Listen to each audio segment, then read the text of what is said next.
Beyond the junkyard echoes roar, shattered dreams and bloodstains pour, grit and glory all from war. What is going on, everybody? Welcome to another episode of the Beyond the Junkyard podcast. It's Solo Saturday, and we are here. We are live on this recorded episode of the Beyond the Junkyard, and we got some big topics that we are going to talk about today. I'll set it up in the intro. WWE has made the decision to ghost the city of New Orleans and take the money bag in Las Vegas. Will the fans support that decision, or will this decision cost them? Secondly, we're going to talk about Josh Alexander. He talks about why he came to AEW and why I think that conversation expounded upon AEW's greatest recruiting tool. We'll talk about that later on in the show. We'll also talk about WWE outpricing their market, and it bit them in the ass this week as they had to cancel NXT in Tampa, Florida this coming Tuesday. We'll talk about that a little bit later in the show as well, but we're going to start this show by reading some comments from the Discord, Real Wrestling Community Discord comment section. I want this Saturday show to be the show for the people in the community of the Real Wrestling community. So if you want to join that community and give us some hot takes, or give us some comments, or give us some things to talk about each Saturday episode, be sure to join the Discord, the Real Wrestling Community Discord page. You can find that information at at the junkyardmediagroup.com. That's junkyardmediagroup.com. Hit the Discord logo. There is an invite link there on that website, or you can reach out to me on social media, on X at IBJYJ. If the app ever works, it seems like every day something new is broken on that app, but if it works, you can reach out and I can send a invite link personally to you, if that way is easier for you. Top right hand corner of the screen are 4 things I need everybody watching this video to do. I need you to hit that thumbs up button and give us a like. Help support this algorithm, getting us into the mix there, and letting other people see this content. Comment, leave a comment, let us know what you agree with, what you don't agree with the show, if you think we said something good, if we said something bad, or just if you want to stop by and say hello, that is fine as well. I always have in the scrolling ticker, if you're watching this show, leave the comment sickos in the comment section and let us know that you're watching. But you can comment it, whatever else you would care to do so. I also need you to share this video with all of your pro wrestling fans, and maybe friends and family, and maybe even those that don't like wrestling but might want to listen to someone like me rant about a sport and a form of entertainment that I enjoy and am passionate about. But the most important one is subscribing to the channel and hitting that notification bell every time we upload a video. If you're that notification bell is checked, you will get a notification letting you know that we have recorded or we go live. We go live every Thursday. But let's jump into this comment section real quick first while I'm pulling it up. Big thank you to our affiliate partners, W Energy, WWE Shop, and StubHub. All links are in the description to help support the podcast, and we appreciate them for being affiliated with the Beyond the Junkyard podcast. Let's get into reading some hot takes that we want to read this week. We are going to answer a comment. It's more of a which is better type comment from Kara in the community. She gives me a few topics, and I'm going to say which is better, which is worse. So Kara, don't kill me if you say if I disagree with you on this, but let me read the comment. She says waffles are better than pancakes. Sammy Guevara is better than Sami Zayn. Dr. Pepper is the best soda on the planet. And Joe Montana is still the greatest quarterback of all time over Tom Brady. Let me break down those 4 pieces of information. I, to be completely honest, am not a breakfast guy. Pancakes are great. Waffles are great. I, though, I'm not a breakfast guy, so I don't like. I like both. I don't have a super preference, but if I had to choose between waffles and pancakes, I'm probably choosing pancakes, honestly. Just because I don't know. I enjoy them better than waffles. I don't really have a reason. Again, I'm not really a breakfast guy, but if I had to choose, it would probably be pancakes. I agree with you though. Sammy Guevara is better than Sami Zayn. I like Sami Zayn, but I don't know. He's just like a freaking Karen now. I don't like where they're leading with his presentation. He doesn't, he just bounces around from story to story, and there's no concrete evidence of like what he's supposed to be. But yeah, Sammy Guevara, I enjoy him very well, though Sammy Guevara is going to lose this weekend at Double or Nothing. Dr. Pepper versus all other soda is better than all other sodas on the planet. I'd have to disagree with that one. I think my favorite soda currently is I'd say it would be the orange cream Coke Zero would be my favorite soda right now. And it has to be the Coke Zero Sugar because that's that it tastes just like Coke, but zero sugar, less calories, less all of that. So I like Dr. Pepper. If we were to go by the actual numbers that were released, Coke is number 1, Dr. Pepper number 2, Sprite number 3, Pepsi number 4. And so Coca-Cola, I think, is still the best soda in terms of branding. And then Joe Montana is still the GOAT over Tom Brady. Maybe for now, I think this might be a hot take. If Josh Allen can get himself a couple Super Bowls, you might have to say Josh Allen is better than Joe Montana and Tom Brady. Patrick Mahomes has to be in that fight. I think this conversation over who is the GOAT is a subjective thing, kind of like what type of wrestling you like, if you're a casual fan or not. Joe Montana was a great quarterback, but I think in the GOAT conversation, I'd probably still put Tom Brady ahead of Joe Montana, just simply because Tom Brady was the reason the Patriots were so successful. Everybody wants to give Bill Belichick credit. Look at Bill Belichick before Tom Brady at the Browns and the Jets. Look at him after Tom Brady with the Patriots. Tom Brady went on to be super successful in Tampa, but the Patriots kind of sucked for a few years following his departure. Like he got lucky that he got probably the greatest quarterback of this generation. Now Joe Montana played in a different era, so you could probably say he's up there, but for now I'd still go Tom Brady. But watch out, Josh Allen and Patrick Mahomes and maybe even Joe Burrow want to have a conversation in the next 10 or 15 years on maybe they can be in the GOAT conversation. All right, but let's get to some pro wrestling content now.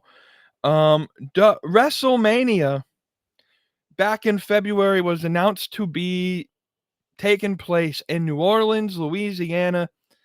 I was there just a couple months ago. A couple weeks prior to this announcement, I was there, and they announced, well, WrestleMania is going to New Orleans, and it came out just this week that, well, no, it's not. WWE has pulled WrestleMania from New Orleans and are bringing it back supposedly to Las Vegas, Nevada. And well, let's just be real. This is a PR nightmare for WWE. This is not a good thing to do. This is just, I don't understand why announce the show if you weren't planning on actually following through with your commitment. If you felt like New Orleans was the spot, then it should have been the spot. And if you had any doubts of New Orleans being the spot, or if you wanted to bring it back to Vegas, you should have at least announced WrestleMania 42's location after WrestleMania 41 was over. If this was always an option, and this is why I don't think it was always an option, I think this is just a quick chance at them getting a money grab.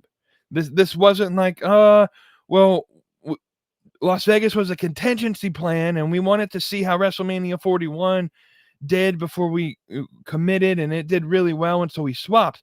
This seems like just like out of nowhere, Vegas is offering them a number that they cannot refuse. And so they had to go back to New Orleans and say, we'll give you a future WrestleMania, and we'll give you the next year's Money in the Bank 2026, and we're going to push Money in the Bank to after SummerSlam to appease you and give you this Money in the Bank. This is a nightmare. I don't understand why WWE thinks this is a good thing. Here's the first reason why I think this could fail. WrestleMania 41 had a very ass card. It was probably one of the worst WrestleManias I watched, and it was in Vegas. And the reason that it was so bad was they had to fit John Cena into this piece, right? They had to fit John Cena in there, and he had to beat Cody, and the storylines weren't really great, and it was a very terrible card with very terrible build, and they overcharged for what you got. You paid a shit ton of money to go to Vegas and to watch WrestleMania. And so here's the concern for me. Will the fans, as the product has left after WrestleMania, the product hasn't gotten better. The creativity has gotten stale, and WWE seemingly has cashed in on putting on any decent wrestling show and is just interested in getting the most money out of their show. This is why I said in my WrestleMania recap video that WrestleMania is no longer the showcase of the immortals, it's the showcase of the investors. And what's the better place to show off your investors? Vegas or New Orleans, where you can show off your investors. Like, New Orleans is a great party city. It's a great place to host a WrestleMania. They had really good moments in WrestleMania history, and New Orleans WrestleMania 30 when Daniel Bryan won the belt. I think that was also the WrestleMania that the Undertaker's streak was over. 34 Ronda Rousey debuted at WrestleMania in New Orleans, and it's like, why can't we go back there? Why can't we go back to New Orleans? Why are we going back to Vegas for the second year in a row? Well, it's a cash grab. Nevada's offering like $4 million in tax incentives to do the show. They're banking that they're going to have another large gate because they had the largest gate in WrestleMania history this year. But the reason they had the largest gate was because they're charging astronomical prices. And I don't foresee the economy getting much better. And I don't foresee WWE's product becoming any better for them to be able to justifiably charge the same prices that they charged WrestleMania this year and have the fans not have some sort of revolt. It is absolutely astronomical, the amount of pricing, how pricey WrestleMania tickets were this year. And so they're going to put all their chips per se in this bag that the fans won't revolt. The fans will continue to go to WrestleMania. But my belief is, and my take on this is, if the card is bad, you might not have a sellout at WrestleMania, because the lore and the thing of WrestleMania has been for so long now that it went from one city to a different city, and that you could take that week in vacation and watch wrestling all weekend, and you can visit different places throughout the United States, and possibly in the future throughout the world, and you can go from one city to the next and sightsee, and so there was a whole lore behind like making this trip to a different place every year. And now they've gone ahead and changed it. And this is bad news for some of the conventions that were already starting to plan for WrestleMania weekend. And this kind of might be like a way for WWE wants to own WrestleMania weekend. They don't like that, WrestleCon and all of these other productions have shows in the city that they're in. And so part of me thinks they gave this New Orleans thing with the full expectation that Vegas was going to do great, and that Vegas would eventually re-up an offer for next year, and that they can get what's happening to actually happen, which is like WrestleCon had already booked arenas in New Orleans for WrestleMania weekend next year, and now they're scrambling to figure out where can they fit these events in Vegas. Can they even back out of New Orleans?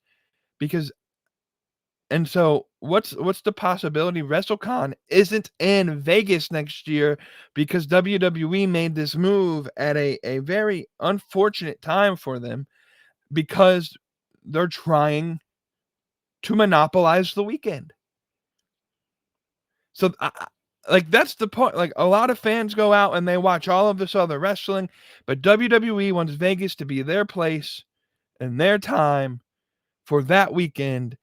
And this is what I think they're starting to do, is they can't tell WrestleCon not to go there. Like WrestleCon, if they,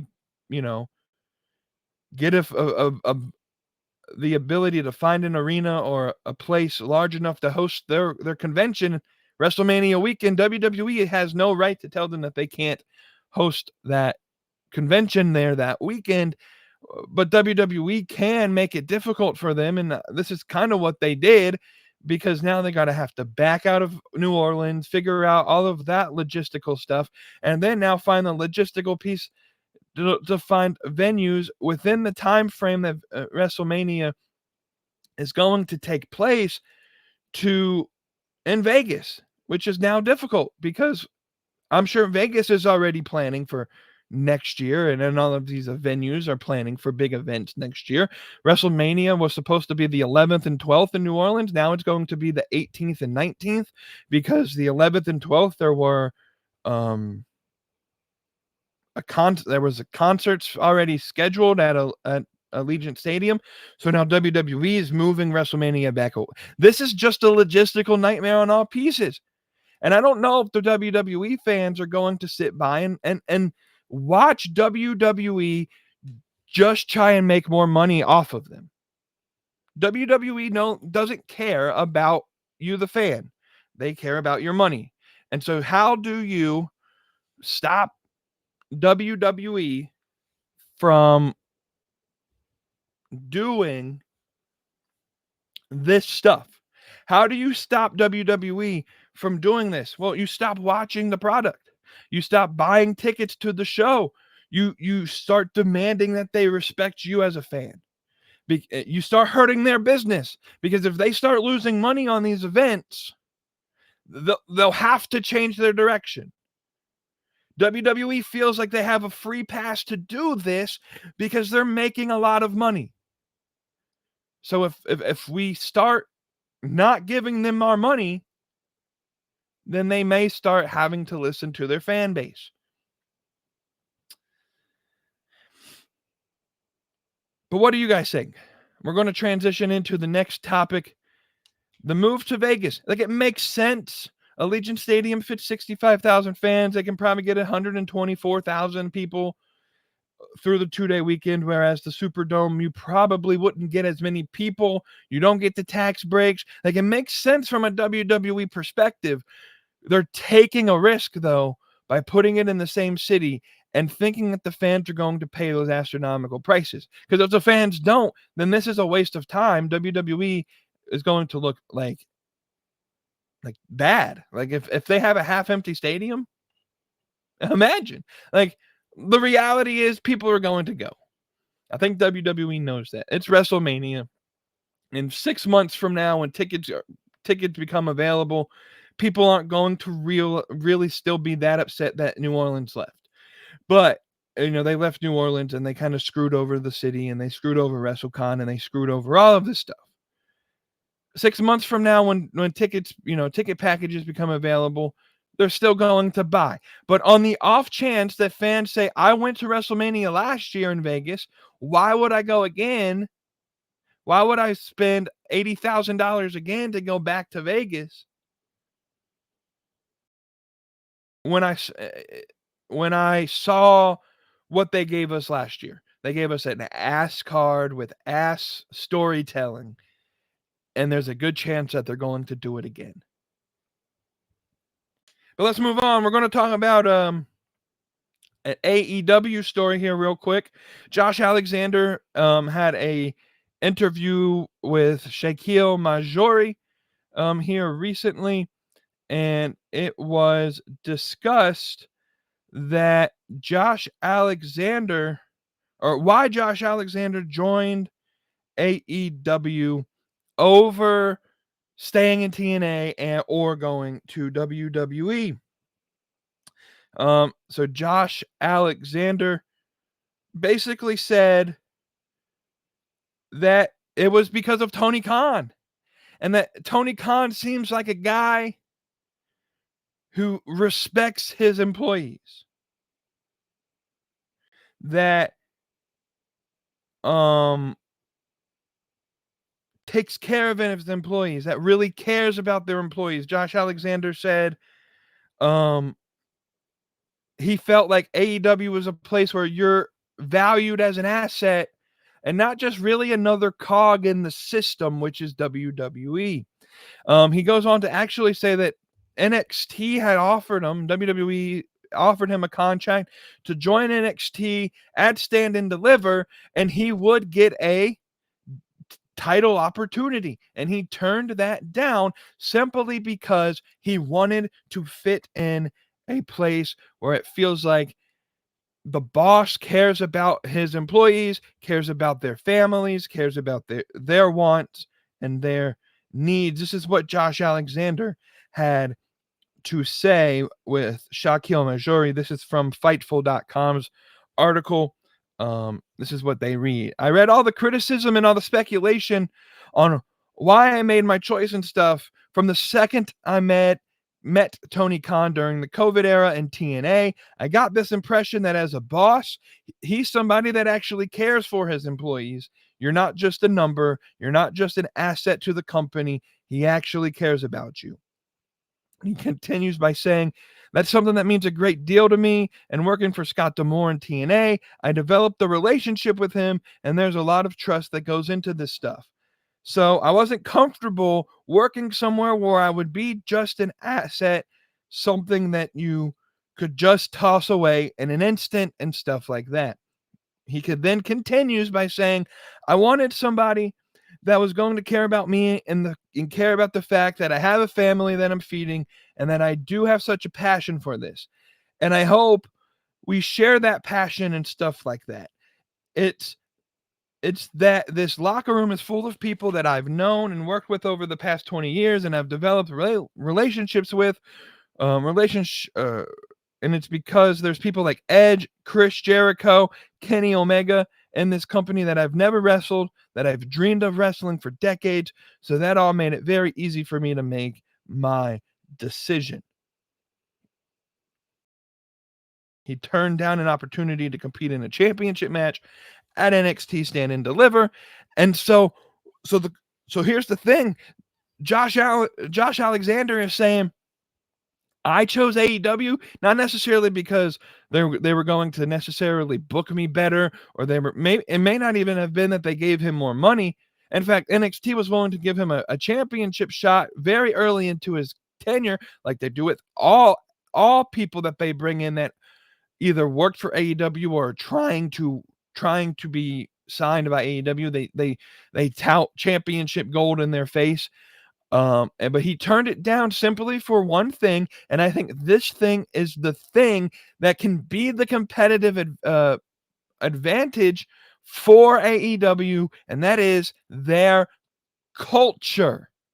Their culture matters. From the top at Tony Khan all the way down, it seems like they finally have fixed the culture, which is why CM Punk didn't fit in AEW, because he was a culture killer.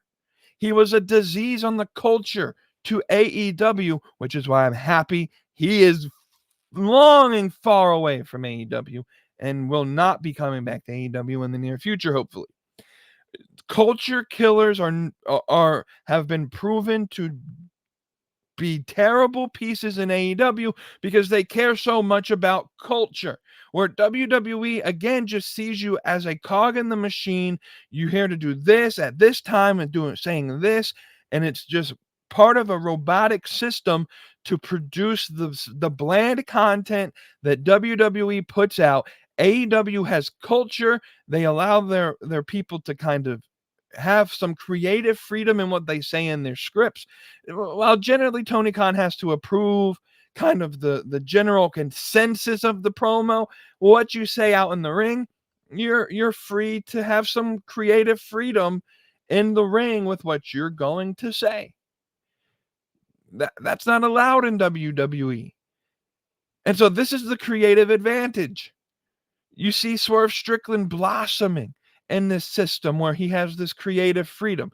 You see multiple people praise Tony Khan about the time that they're able to take time off to see their family, that Tony Khan is allowing people like Will Ospreay to fly back home every weekend after all their obligations are met, fly back to England, and that they really care about people. You saw when Maven went to AEW and presented his video that he talked to Tony Khan about how the back room, the locker room, the backstage area seemed like a family, and that the culture was great, and that Tony Khan truly cares about his people. That is what Tony Khan can present when you have people that are maybe having a bidding war between AEW and WWE. What is your competitive advantage? We will actually care about you. We won't, just fire you for no reason because we're trying to, quote unquote, save money. We will give you the freedom to say yes or no to storylines and to put your creative input into storylines. Whereas in WWE, you have very little of that, unless you're like a John Cena or someone that has been there for some time. That is the competitive advantage to AEW, is they have a great culture. And now I know some people are going to say, well, a great culture doesn't mean you're going to put on a great show. And to that I say, yeah, you're probably right. But if you present a great culture and you can attract the best free agents, you're going to have a good group of people on your roster that is going to be able to tell and perform great stories and great matches. And so this is what Tony Khan is doing right now. He's winning people like Mina Shirakawa. He's winning people like Josh Alexander. There's rumblings that he's probably going to get Cedric Alexander in the near future. Dakota Kai, things, people like that who are really good wrestlers that just got taken advantage of by a system that really didn't give a shit about them, and there really isn't a workplace culture. You listen to every time a WWE wrestler gets cut and they're allowed to start talking on interviews about like their release and all of that, it sounds like there's no culture there. It sounds like it's just cold-hearted, it's for the business and we're going to do what's best for business. And you're fired and we don't give a shit about you. Mickie James, I think at one point several years ago, said that her stuff was sent to her in like a trash bag or something like that. Like, WWE doesn't care. You're a cog in the system, and when you no longer can produce efficiently the output that they want you to put out, you're just gone. You're roadkill to them, and they're going to leave you on the side of the road. Tony Khan won't do that. And that's what we've seen time in and time again. The culture of AEW means more to some people than the ability to say you're a WWE superstar.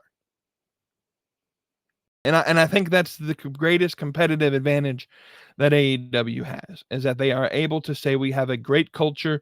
We we give you this freedom and flexibility. If you want to take some time off and spend time with your family, we will work around that within the paradigm of let's get this story done. Let's use you for time on TV, and then when the time's appropriate, we'll give you time off. And then that can build for your return to be even better. We're going to end the show with one final story going back to WWE, and I'm going to give this take. This weekend, WWE has oversaturated the Tampa, Florida market. Tonight, Saturday night, we have Saturday night's main event from the Yuengling Center, I believe. I think Tampa, Florida, hosted SmackDown last night. We have a pay-per-view tomorrow night in Tampa for NXT. And then there was supposed to be an NXT hailing from Tampa, Florida on Tuesday, but that show was canceled for a variety of reasons, the most being they didn't sell a whole lot of tickets. Why? Because they are overpriced. I think people were saying they were charging $200 for an NXT show, and that is absolutely astronomically expensive to watch development wrestling.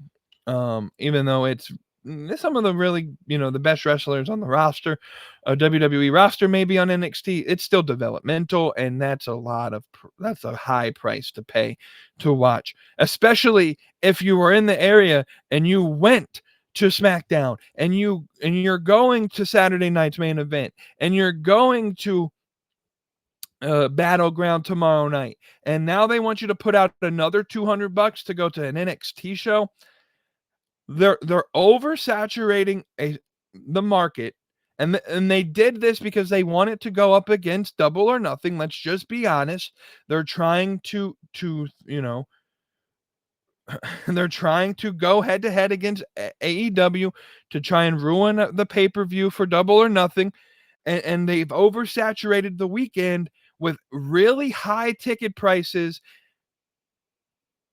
And people said, I'm just not going to go to NXT. So they're bringing it back, assuming they're bringing it back to the Performance Center, where there's a more intimate vibe. But this is the issue with WWE, is they're trying too hard to go head to head and compete with AEW, that they're going to oversaturate their audience. And if they don't lower the gosh darn ticket prices, we're going to see more shows get canceled and move to smaller venues because people just can't afford a weekend worth of $300 tickets. You're going to expect them to pay, $1,200 to watch 4 or 5 shows, and then buy merch and buy stuff at the arena, and you know, if they don't live in the area, they'd have to buy a hotel or buy a rental car, or maybe even fly down to Tampa. You're expecting too much out of the fans in an economy that is not, it's not feasible. And so their plan to make money and to chase the all-loving dollar bill is hurting the fans that really want to go to these shows. You're hurting the people that are living paycheck to paycheck and can only afford the, you know, $30 ticket, $40 ticket, $50 ticket. And now those tickets are now $200. That's crazy. That is absolutely astronomically insane that they're trying to charge $200 for a non-pay-per-view event. I can understand it if it's a pay-per-view, because it's a once-in-a-lifetime show. But for a regular TV taping, live TV audience, you're going to charge $200 for like middle of the road seats. This is why they had to cancel, because they weren't selling tickets.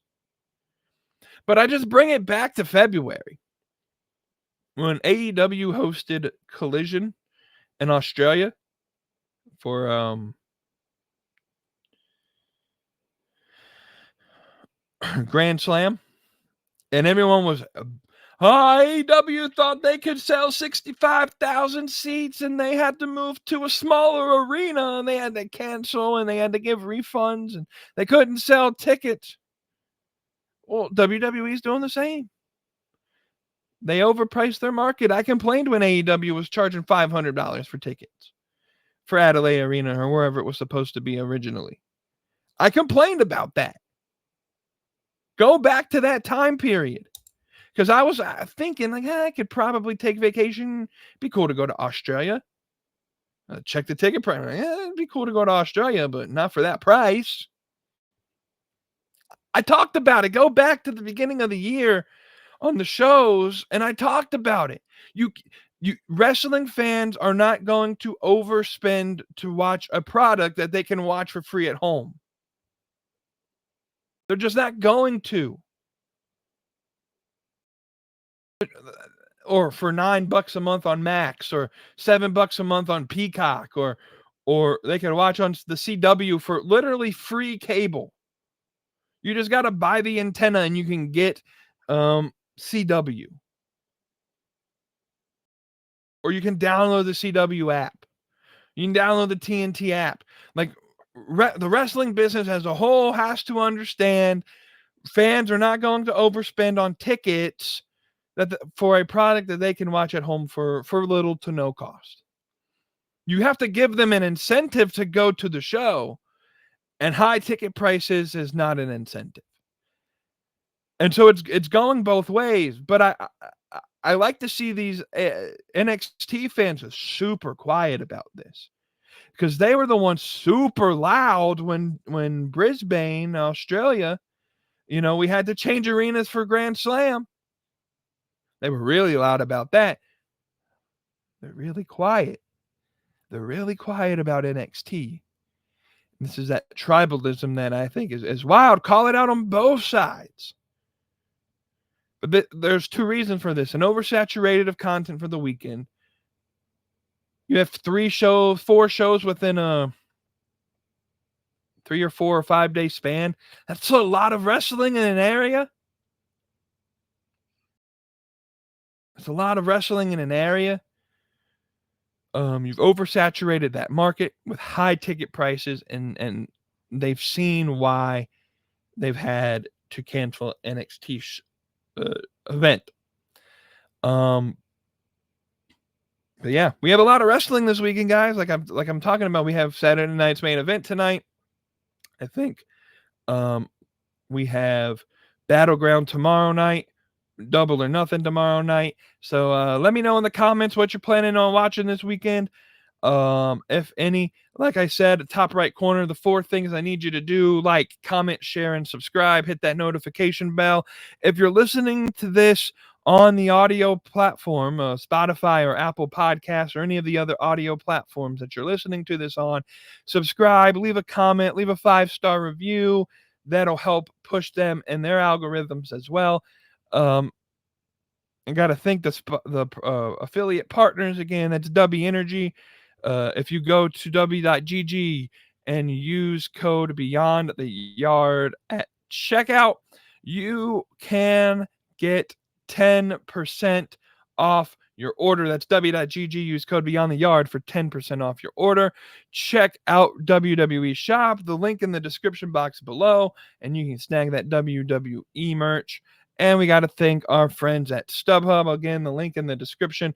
All your sporting and entertainment needs, you can go to StubHub, use the link in the description, and help support the podcast that way. Guys, we'll be back next Thursday, bringing you more content on the live stream. I'll be back next Saturday for another solo episode. Join the Discord. Leave more comments so that we can have a lengthy discussion for the community segment.